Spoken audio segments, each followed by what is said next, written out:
Drop it.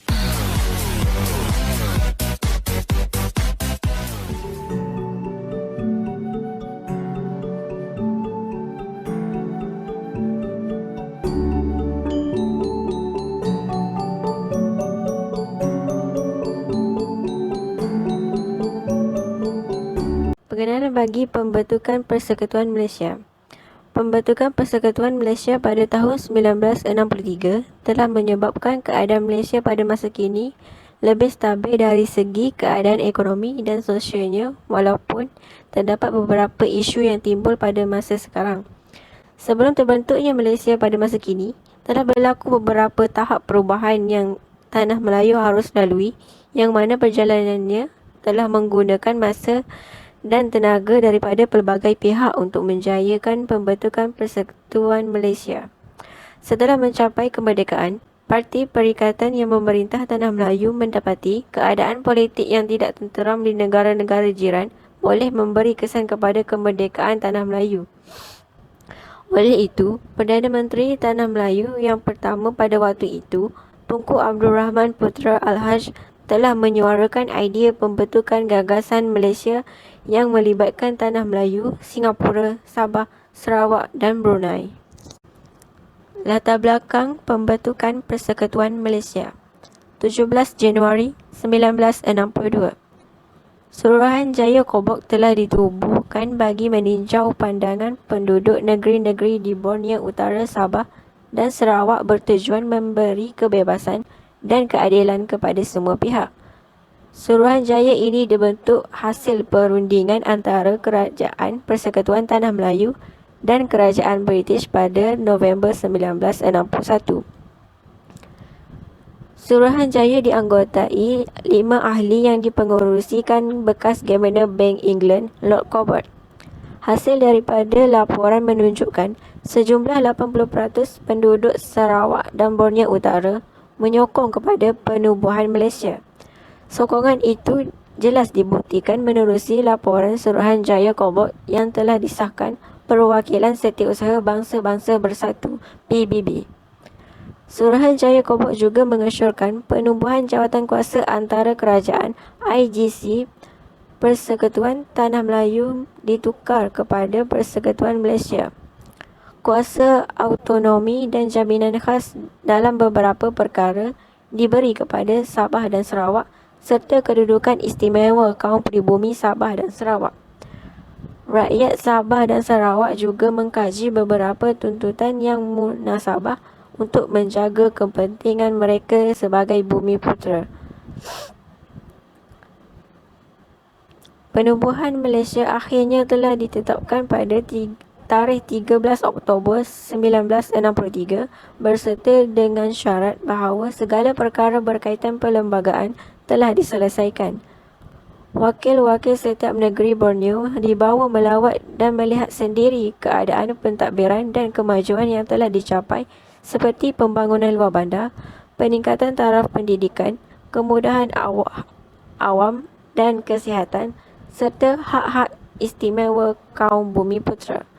Sebuah jawatan kuasa ditubuhkan pada Ogos 1962 iaitu jawatan kuasa antara kerajaan IGC bagi melaksanakan tanggungjawab berkaitan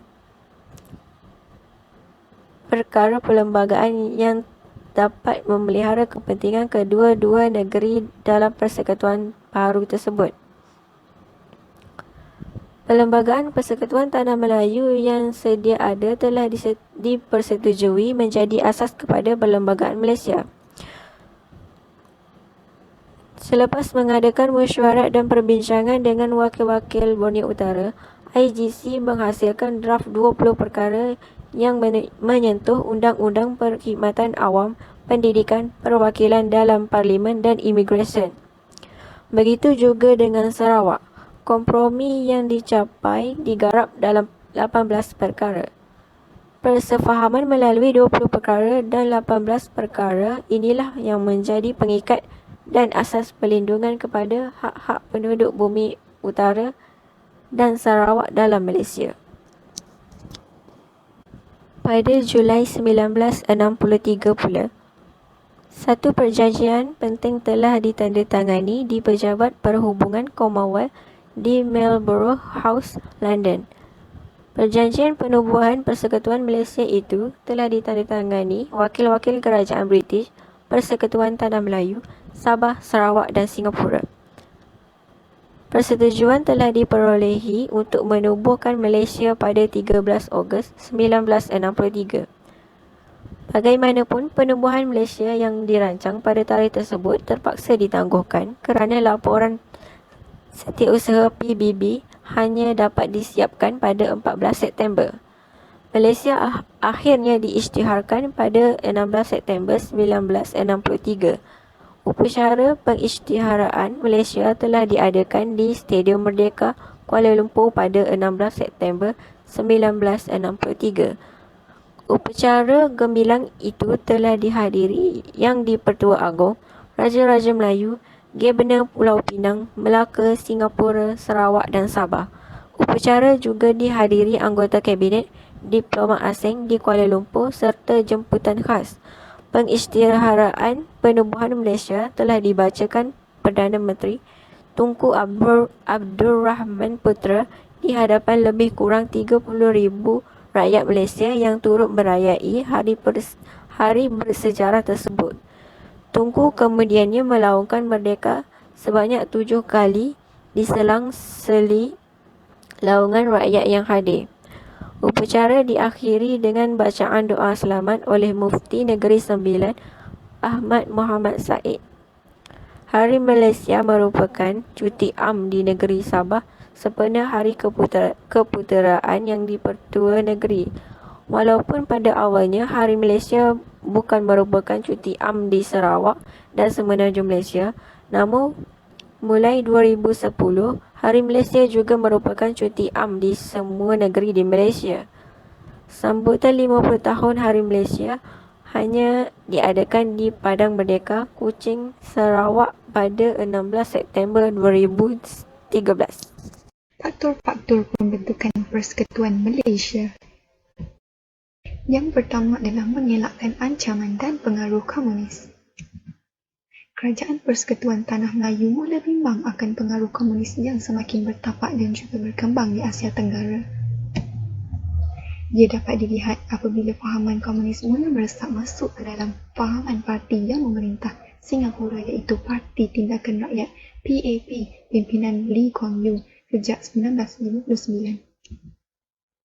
Fahaman ini semakin kuat apabila tertubuhnya Barisan Sosialis yang dipimpin oleh Lim Chin Siong pada tahun 1987.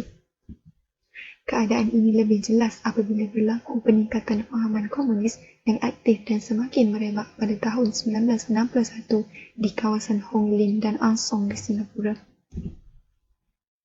Tunku Abdul Rahman khawatir akan fahaman ini akan menguasai pentadbiran Singapura dan mengancam kedudukan Tanah Melayu di kerana faktor geografi negara ini. Oleh sebab itu, beliau berpendapat penubuhan negara Malaysia akan menjadi halangan daripada fahaman komunis ini terus merebak di Singapura. Yang kedua adalah untuk menjaga kepentingan dan hak kaum Bumiputera. Kepentingan pembentukan Malaysia bukan untuk menggabungkan wilayah Borneo seperti Sabah, Sarawak dan Brunei dan bukan hanya terhad kepada Tanah Melayu dan Singapura sahaja. Ini kerana ia akan menyebabkan kedudukan penduduk Tanah Melayu sebagai majoriti akan hilang. Singapura mempunyai penduduk bukan Melayu sebanyak 80%. Jika Tanah Melayu digabungkan dengan Singapura, penduduk Cina akan menjadi 43.5% dan Melayu 43%. Tetapi kalau Sabah dan Sarawak juga diambil kira, Melayu akan menjadi 46.3%, manakala Cina adalah sebanyak 42.4%. Oleh sebab itu, jika Sabah, Sarawak dan Brunei diambil kira, hak Melayu dan Bumiputera akan kekal sebagai kumpulan terbesar iaitu sebagai golongan majoriti. Yang ketiga adalah perkongsian faedah ekonomi. Persekutuan Malaysia membolehkan wilayah-wilayah anggotanya berada dalam posisi di mana mereka harus mengadakan kerjasama ekonomi dan perdagangan untuk mendapatkan keuntungan bersama.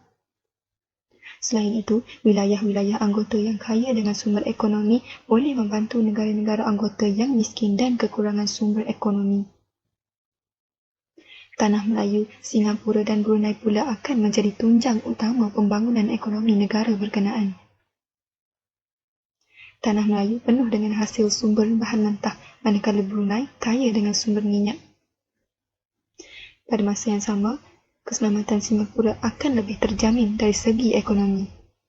Yang terakhir adalah memberi kemerdekaan kepada Sabah, Sarawak, Brunei dan Singapura.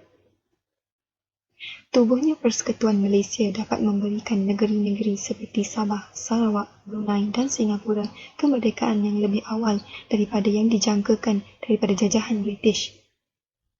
Ini kerana negara tersebut masih di bawah pihak British semasa cadangan ini ditimbulkan oleh Tunku Abdul Rahman Al-Haj.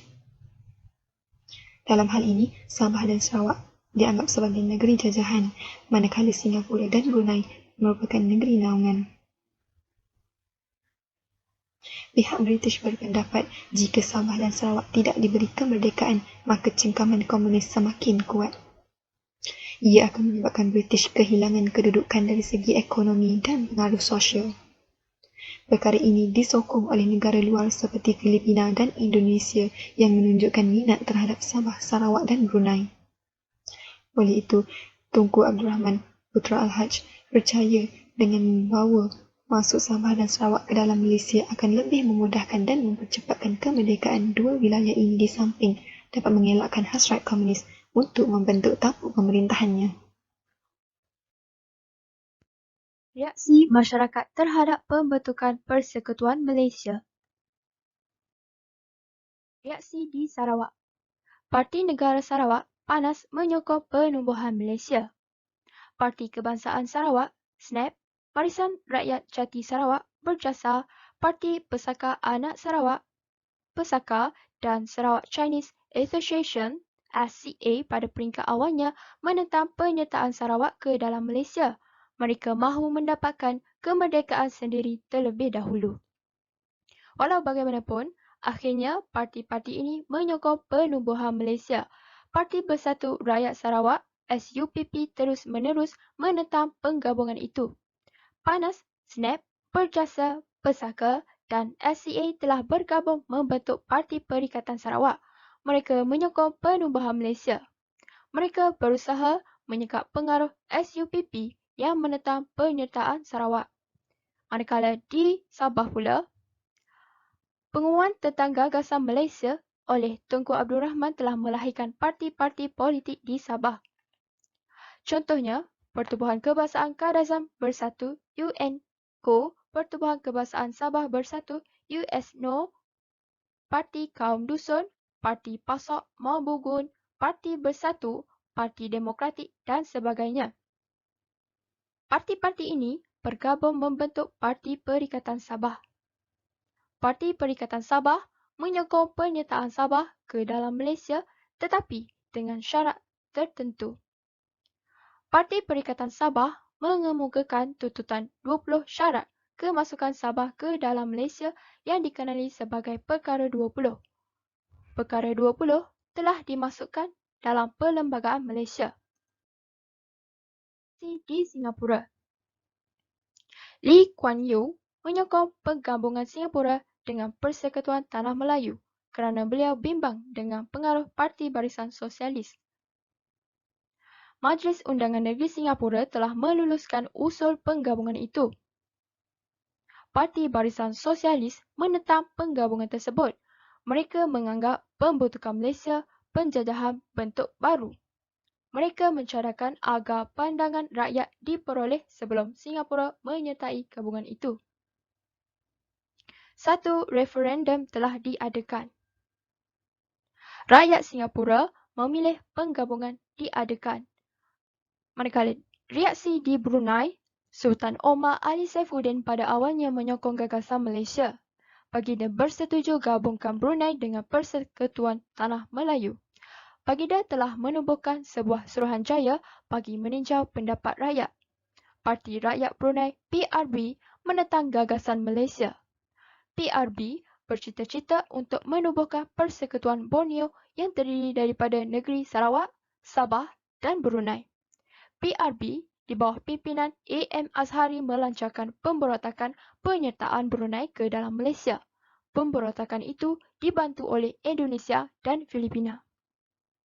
Walau bagaimanapun, pemberontakan itu percaya dipatahkan oleh tentera British. Di Indonesia. Walaupun Indonesia membantah pembentukan Malaysia, tetapi pada peringkat awalnya, negara tersebut tidak menunjukkan sebarang reaksi. Penentangan terhadap pembentukan Malaysia bermula pada tahun 1962. Penentangan ini disebabkan Indonesia menganggap pembentukan Malaysia merupakan bentuk penjajahan baharu. Parti Komunis Indonesia (PKI) pula beranggapan pembentukan Malaysia boleh memberi ancaman kepada negara Indonesia. Pandangan PKI ini mempengaruhi pemikiran Presiden Soekarno. Presiden Soekarno mengisytiharkan dasar konfrontasi terhadap Malaysia. Indonesia telah melancarkan slogan Gajah Malaysia pada 20 Januari 1963. Antara tindakan yang dilakukan oleh Indonesia ke atas Malaysia ialah menyerang kapal nelayan Malaysia, menceroboh ruang udara Malaysia, menyerang Malaysia melalui Johor, Sarawak dan Sabah, serta memburukkan Malaysia di negara Afro-Asia dan negara dunia ketiga. Reaksi di Filipina. Filipina menentang pembentukan Malaysia. Kerajaan Filipina di bawah pimpinan Presiden Macapagal membuat pengumuman rasmi menuntut hak ke atas Sabah. Mereka mendakwa Sabah adalah sebahagian daripada milik Kesultanan Sulu, iaitu sebuah wilayah dalam negara Filipina. Mereka mengemukakan perjanjian antara Sultan Sulu dengan Baron von Overbeck sebagai asas tuntutan ke atas Sabah. Proses pembentukan Malaysia. Pembentukan Malaysia telah melalui proses yang lama dan merumitkan. Namun, proses ini penting untuk mengetahui pendapat rakyat sebelum proses penyediaan struktur asas Malaysia dapat disediakan. Pembentukan Malaysia turut memerlukan kerjasama daripada semua pemimpin dan ahli parti politik tersebut untuk menjayakan penstrukturan Malaysia. Seterusnya, proses ini juga melibatkan pembentukan jawatan kuasa yang memudahkan pungutan suara dibuat dan pendirian rakyat diambil kira sebelum Malaysia dapat dibentuk. Jawatan Kuasa Perundingan Perpaduan Kaum JPPK. 1. Mesyuarat Persatuan Parlimen Commonwealth PKK Cawangan Tanah Melayu dan Sabah telah diadakan di Singapura pada bulan Julai 1961. Selain itu, semasa mesyuarat ini berlangsung, pemimpin-pemimpin Persekutuan Tanah Melayu dan Singapura telah menjelaskan konsep Malaysia kepada perwakilan Sabah, Sarawak dan Brunei yang hadir ke mesyuarat tersebut. Dan tujuan utama penerangan ini dijalankan adalah untuk mengurangkan dan mengelakkan salah faham tentang konsep. Penerangan ini penting kerana ia melibatkan kalangan pemimpin tiga wilayah tersebut tentang penubuhan Malaysia. Ekoran daripada langkah ini, ia telah menyebabkan persefahaman yang kukuh yang mana mesyuarat telah bersetuju untuk menubuhkan jawatan kuasa perundingan perpaduan kaum. Mereka juga telah berbincang dan bersetuju bahawa jawatan kuasa ini akan dianggotai oleh wakil dari wilayah-wilayah yang terlibat dalam pembentukan. Pengerusi jawatan kuasa tersebut yang dipersetujui ialah Donald Stephens kecuali bagi pihak Brunei yang telah mengambil keputusan untuk bertindak sebagai pemerhati sahaja kerana mereka tidak bersedia untuk menyertai pembentukan Malaysia. Tambahan lagi, jawatan kuasa ini ditubuhkan untuk menerangkan dengan lebih teliti dan secara jelas akan konsep negara Malaysia kepada rakyat, khususnya rakyat Sabah, Sarawak dan Brunei. Oleh itu, jawatan kuasa tersebut mengambil langkah mengumpul dan membandingkan idea-idea berkaitan dengan struktur pembentukan Malaysia yang dikumpul. Penerangan secara lebih teliti dan diskusi berkaitan dengan struktur Malaysia juga dilakukan lebih kerap supaya rancangan untuk merealisasikan penubuhan Malaysia dapat dicepatkan. Ahli Jawatankuasa Perundingan Perpaduan Kaum ini dianggotai oleh Tunku Abdul Rahman dari Tanah Melayu, Lee Kuan Yew dari Singapura, Datuk Mustafa Datuk Harun dari Sabah, Temenggung Jugah Anak Bering dari Sarawak dan Datuk Setia Pangeran Ali dari Brunei. Ahli jawatan kuasa tersebut turut mencari jalan untuk mendapat persetujuan daripada semua pemimpin-pemimpin politik di semua daerah yang terbabit.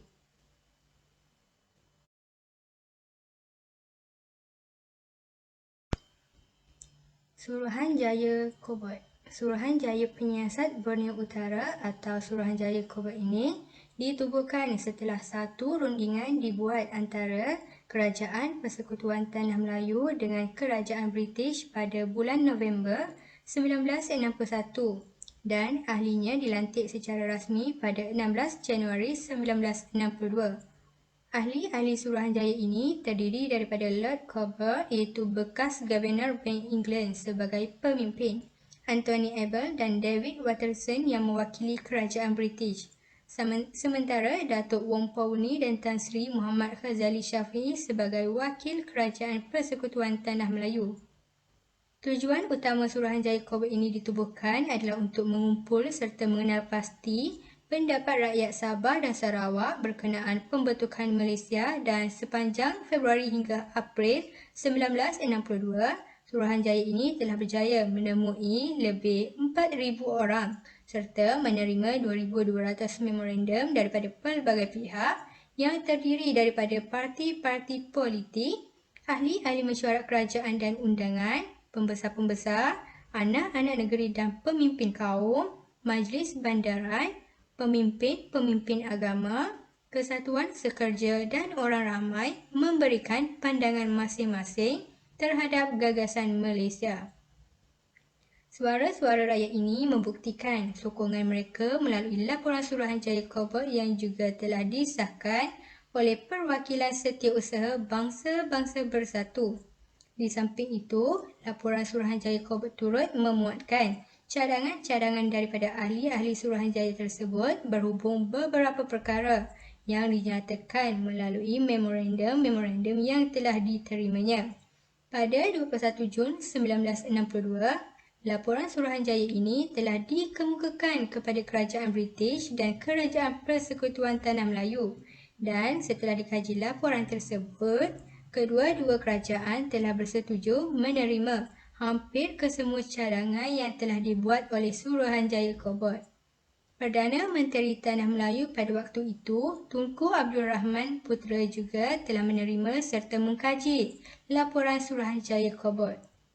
Sebuah jawatan kuasa telah dibentuk oleh Tunku Abdul Rahman untuk mengkaji laporan itu dengan lebih mendalam yang juga dipengerusikan oleh beliau sendiri dan anggota-anggota yang terdiri daripada Tun Abdul Razak sebagai Timbalan Perdana Menteri, Tan Siew Sin sebagai Menteri Kewangan, Datuk Dr. Ismail Datuk Abdul Rahman sebagai Menteri Keselamatan Dalam Negeri dan Datuk VT Sambatan sebagai Menteri Kerja Raya dan Telekom.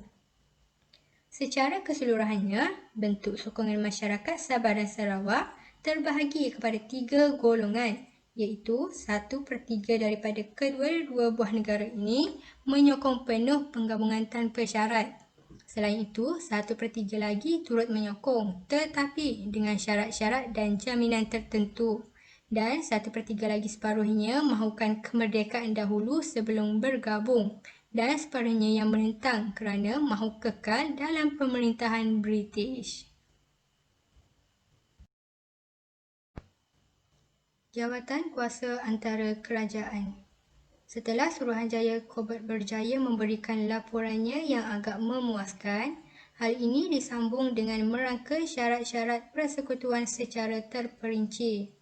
Hal ini telah dilaksanakan oleh sebuah jawatan kuasa yang lain iaitu Jawatan Kuasa Antara Kerajaan JAK yang diketuai oleh Lord Lansdowne yang bertindak sebagai pengerusi, Tun Abdul Razak Hussein sebagai timbalan pengerusi, wakil-wakil kerajaan British dan wakil-wakil negeri Sarawak, Sabah dan Singapura. Jawatan kuasa ini berjaya mereka satu perlembagaan yang melibatkan hasrat rakyat Sabah dan Sarawak berdasarkan memorandum yang diterima oleh parti politik di kedua-dua wilayah tersebut. Antara perkara yang dibincangkan untuk menjadi elemen utama dalam perlembagaan tersebut ialah agama Islam dijadikan agama rasmi Persekutuan Malaysia kecuali Sabah dan Sarawak. Kedua ialah bahasa Melayu telah dijadikan bahasa rasmi Persekutuan Malaysia. Ketiga ialah hak berkenaan imigresen di Sabah dan Sarawak diserahkan kepada kerajaan negeri walaupun statut mengatakan ia di bawah kuasa pusat. Keempat ialah struktur pembelajaran tetap sehinggalah Majlis Negeri membuat pindaan. Dan kelima ialah Sabah diberikan 24 perwakilan parlimen, manakala Sarawak dan Singapura 15 buah kerusi.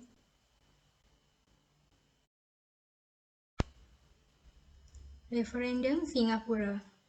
Singapura turut mengadakan satu pungutan suara yang dipanggil Referendum Singapura yang mana fungsinya adalah untuk mendapatkan pandangan rakyat Singapura berkaitan isu penubuhan Malaysia. Pungutan suara ini diadakan walaupun dengan majoriti parti politik menyokong penubuhan Malaysia supaya suara minoriti yang tidak bersetuju juga akan diambil kira.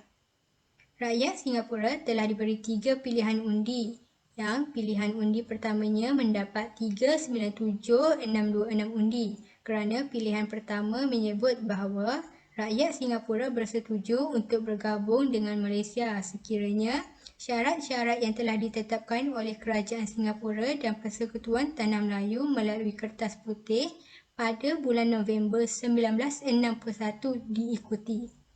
Pilihan keduanya mendapat 9442 undi yang mana ia menyatakan rakyat bersetuju untuk bergabung dengan Malaysia tanpa mengenakan sebarang syarat dan kedudukan Singapura adalah sama dengan wilayah anggota lain. Seterusnya ialah pilihan ketiga yang mendapat 144077 undian yang mana pilihan ini mengatakan bahawa rakyat Singapura bersetuju untuk bergabung dengan syarat rakyat Singapura juga haruslah mendapat faedah yang sama dengan wilayah lain. Secara amnya, referendum Singapura telah diadakan pada 1 November 1962 dan setelah referendum selesai, ia menunjukkan bahawa 71% rakyat Singapura menyokong pembentukan Malaysia.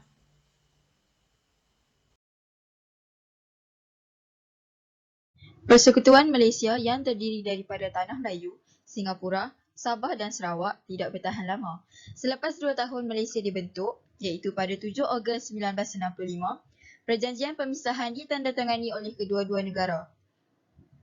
Akhirnya, pada 9 Ogos 1965, pemisahan Singapura daripada Persekutuan Malaysia diisytiharkan oleh Tunku Abdul Rahman di Parlimen dan Singapura diisytiharkan sebagai negara yang merdeka dan berdaulat. Tunku memberitahu bahawa hanya terdapat 2 cara bagi menyelesaikan masalah antara Malaysia dan Singapura. Yang pertama ialah, tindakan tegas akan dikenakan kepada sesetengah pemimpin kerajaan Singapura atas sikap mereka yang tidak disenangi sehingga menimbulkan kebimbangan akan terjadinya rusuhan kaum. Kedua, pemisahan Singapura dari Persekutuan Malaysia. Justeru, pilihan kedua telah dipilih. Di sini terdapat beberapa faktor-faktor pemisahan Singapura daripada Persekutuan Malaysia 1965. Antara faktor pemisahan Singapura daripada Persekutuan Malaysia ialah perjuangan konsep Malaysian Malaysia. Sejak penggabungan Tanah Melayu, Singapura, Sabah dan Sarawak ke dalam Persekutuan Malaysia pada 16 September 1963, konsep Malaysian Malaysia ini sering diwar-warkan oleh pemerintah Singapura iaitu Lee Kuan Yew. Konsep ini memperjuangkan hak sama rata antara setiap warga negara Malaysia tanpa mengira etnik dan agama yang dianuti. Menurut Lee Kuan Yew, Malaysia akan menjadi lebih maju berbanding Malaysia yang sedia ada kini sekiranya Perdana Menteri Malaysia pada ketika itu Tunku Abdul Rahman bersikap tegas dan tidak hanya mementingkan kepentingan hak istimewa masyarakat Melayu sahaja bagi membentuk Malaysia yang berbilang kaum dengan membenarkan masyarakat Cina dan India menyertai sistem pentadbiran negara. Pada awalnya, pemimpin-pemimpin Tanah Melayu dikatakan hanya bersetuju untuk bergabung dengan Sabah dan Sarawak sahaja, tetapi tidak dengan Singapura. Hal ini demikian kerana jumlah majoriti masyarakat Cina di Singapura akan menjejaskan kedudukan istimewa masyarakat Melayu dan khawatir sekiranya pengaruh komunis yang majoritinya dianggotai oleh masyarakat Cina di Singapura akan tersebar kembali di Tanah Melayu. Namun begitu, setelah dipujuk oleh pihak British, Tunku Abdul Rahman akhirnya bersetuju untuk turut bergabung dengan Singapura. Menurut Lee Kuan Yew, selepas pembentukan Malaysia, Tunku Abdul Rahman menyuruh beliau untuk tidak masuk campur ke dalam urusan-urusan yang berkaitan dengan masyarakat Melayu serta tidak berkunjung ke kawasan-kawasan yang majoritinya adalah penghuni Melayu kerana ia dianggap sebagai kawasan Melayu. Namun, beliau tidak dapat menerimanya. Pada beliau, perlembagaan tidak menetapkan Malaysia sebagai Malay Malaysia, tetapi iaitu sebagai Malaysian Malaysia. Sepanjang tahun 1963 hingga 1965, Lee Kuan Yew sebagai Perdana Menteri Singapura perlu menghadiri mesyuarat majlis pemimpin di Malaysia di mana semua pemimpin yang hadir terdiri daripada kaum Melayu dan mengenakan pakaian tradisional Melayu di samping diiringi oleh pembawa keris masing-masing. Beliau adalah terkecuali. Lee Kuan Yew akhirnya mengambil keputusan untuk bertindak.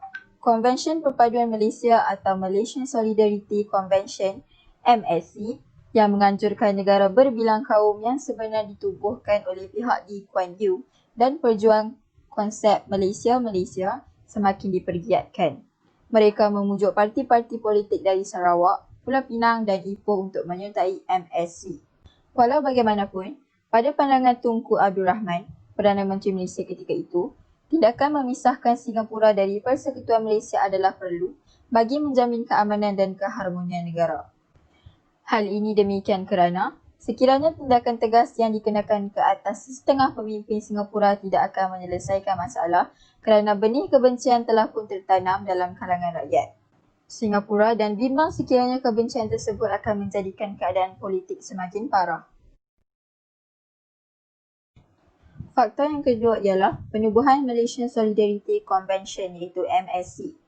Malaysian Solidarity Convention atau MSC merupakan sebuah konvensyen yang diketuai oleh PAP iaitu People's Action Party dan dianggotai oleh parti-parti politik pembangkang yang terdiri daripada masyarakat bukan Melayu di Borneo dan Tanah Melayu.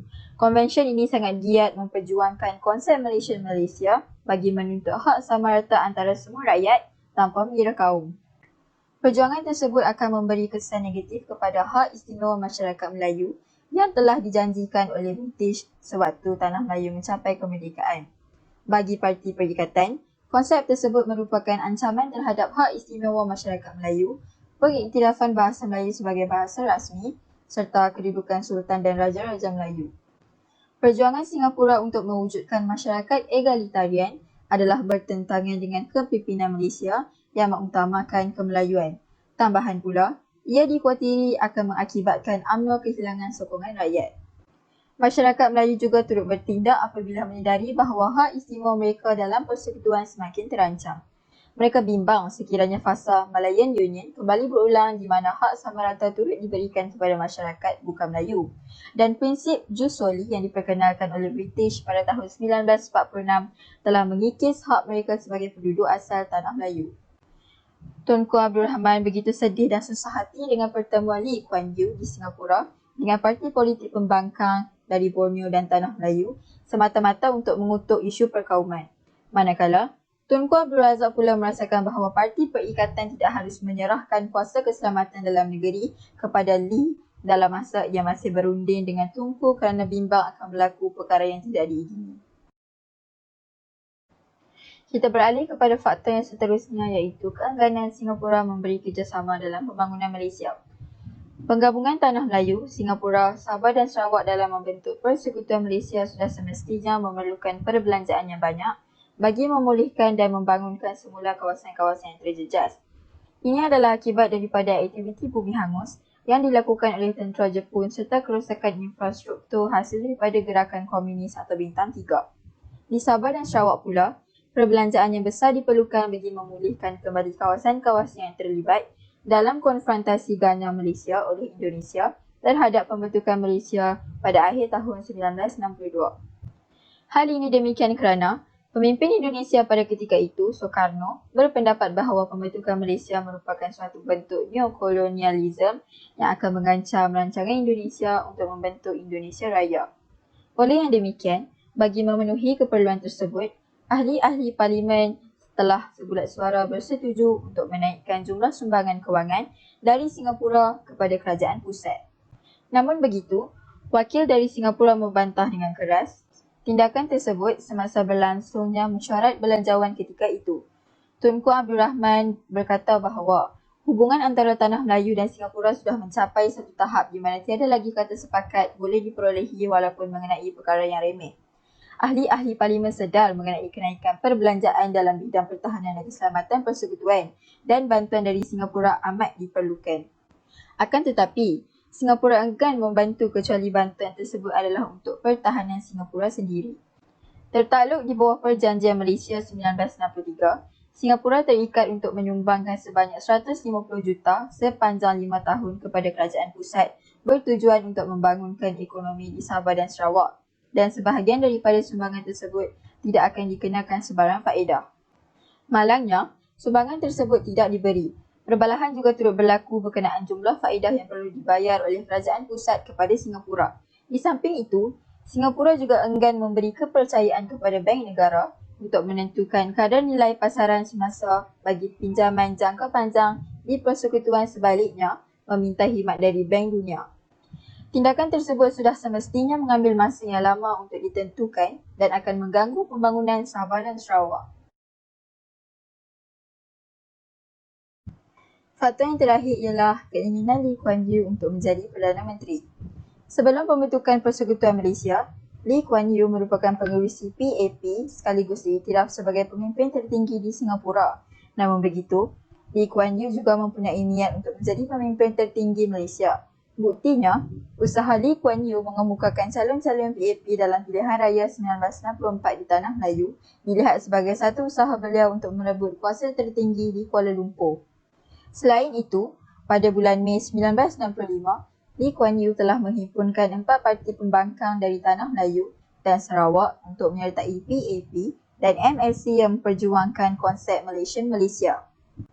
Tindakan beliau itu sekali lagi dilihat sebagai satu manifestasi Lee Kuan Yew bercita-cita untuk menjadi Perdana Menteri.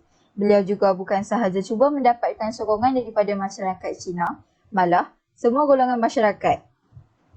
Dalam temu bual yang dilakukan bersama Lee Kuan Yew, beliau diajukan soalan mengenai tanggapan sesetengah individu berkenaan cita-cita beliau dan PAP untuk menjadi pemerintah tertinggi Persekutuan Malaysia. Beliau berkata bahawa untuk menjadi pemerintah tertinggi persekutuan adalah mustahil disebabkan oleh faktor demografi yang tidak mengizinkan. Beliau turut berpendapat bahawa Parti Perikatan hanya mampu dan mahu masyarakat bukan Melayu menjadi pembantu dalam pentadbiran dan menunjukkan taat setia kepada pimpinan utama di Tanah Melayu. Beberapa kawasan di sesetengah negeri juga dikatakan cenderung untuk menganggap Lee Kuan Yew sebagai pemimpin tertinggi setaraf dengan Tunku Abdul Rahman. Keadaan tersebut telah menyebabkan kedua-dua pemimpin tersebut berasa kekok selain turut menimbulkan kekeliruan terhadap rakyat. Oleh itu, Tunku Abdul Rahman telah membuat keputusan untuk memisahkan Singapura daripada persekutuan agar Lee Kuan Yew dapat menjadi Perdana Menteri Singapura yang merdeka dalam ucapannya, seperti berikut ketika membuat pengumuman mengenai pemisahan Singapura daripada Persekutuan Malaysia. Selepas pemisahan Singapura daripada Persekutuan Malaysia pada tahun 1965, Lee Kuan Yew telah dilantik menjadi Perdana Menteri Singapura dan Toh Chin Chye dilantik sebagai timbalan beliau, manakala Tunku Abdul Rahman kekal sebagai Perdana Menteri Persekutuan Malaysia dan Tunku Abdul Razak pula dilantik sebagai timbalan beliau. Tindakan Tunku Abdul Rahman untuk menyingkirkan Singapura daripada Persekutuan Malaysia merupakan tindakan yang terbaik bagi mengelakkan berlakunya rusuhan kaum. Tindakan penyingkiran Singapura disifatkan sebagai membuang duri dalam daging bagi memastikan keharmonian, keselamatan dan perpaduan rakyat Malaysia sentiasa terjamin.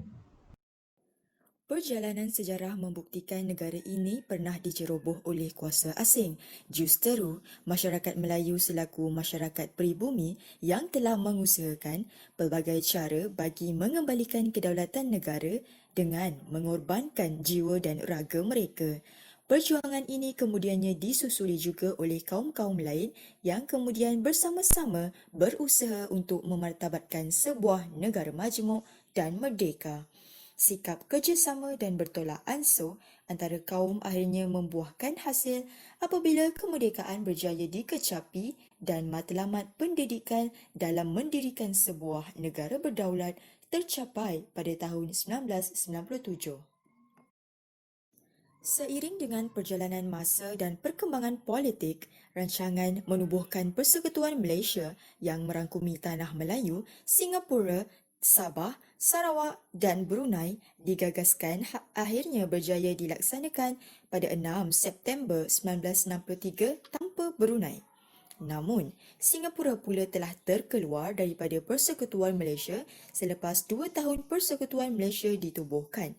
Penubuhan Malaysia sesungguhnya telah memberikan banyak faedah kepada Tanah Melayu, Sabah, Sarawak sama ada dari segi politik maupun sosioekonomi.